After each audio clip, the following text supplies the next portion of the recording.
Earth is a beautiful place, and the only place where people live. Approximately 7 billion people live under the same sky. However, all of us live a different life. Some may live without water, food, or even an education, meanwhile others live happily in their new apartments with a car with an extra money to spend. In the world, 1 out of 7 people on Earth live in poverty. To celebrate Canada's 150th anniversary, we took a closer look at what Canadian scientists are doing to solve this issue.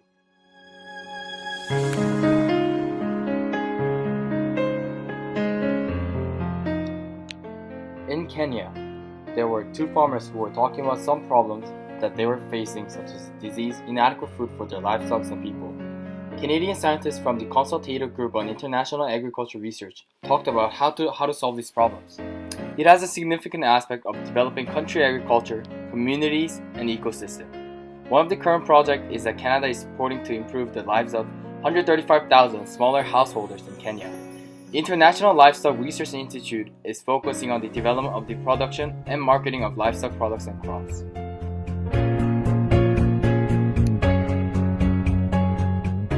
Also, one of the many things Canadian scientists are doing to reduce world poverty is researching on genetically modified foods, aka GMO.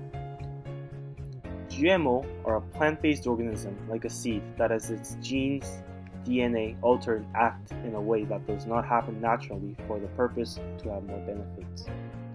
It is modified by a machine called gene gun, which can insert a gene into a crop or an organism by shooting a gene. As an example, many producers modify corn and soy so they're resistant to the herbicide glyphosate, which is used to kill weeds, and it can substantially help its growth.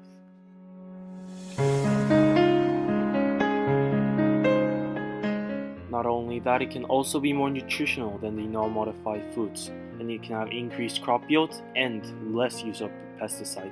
Also, it is easy to grow. This is a very significant process of reducing poverty, since one of the main issues of poverty is hunger and insufficient nutrition. Currently, Canadian scientists are trying to make improvements on the latest GMO, develop, test, and assess the safety of the new GMO foods, and further push the boundaries of GMO technology.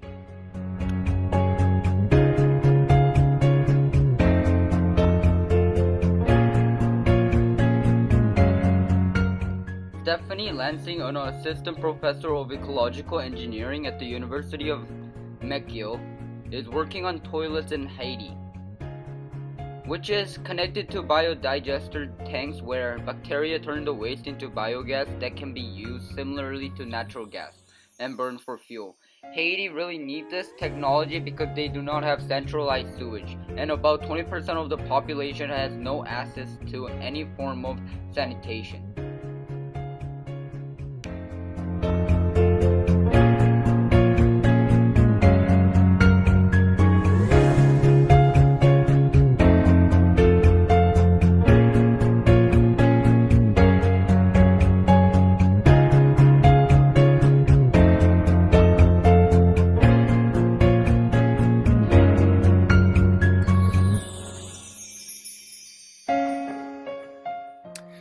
Again, Earth is a planet where 7 billion people share their food, their money, and their... We don't share money, Richard.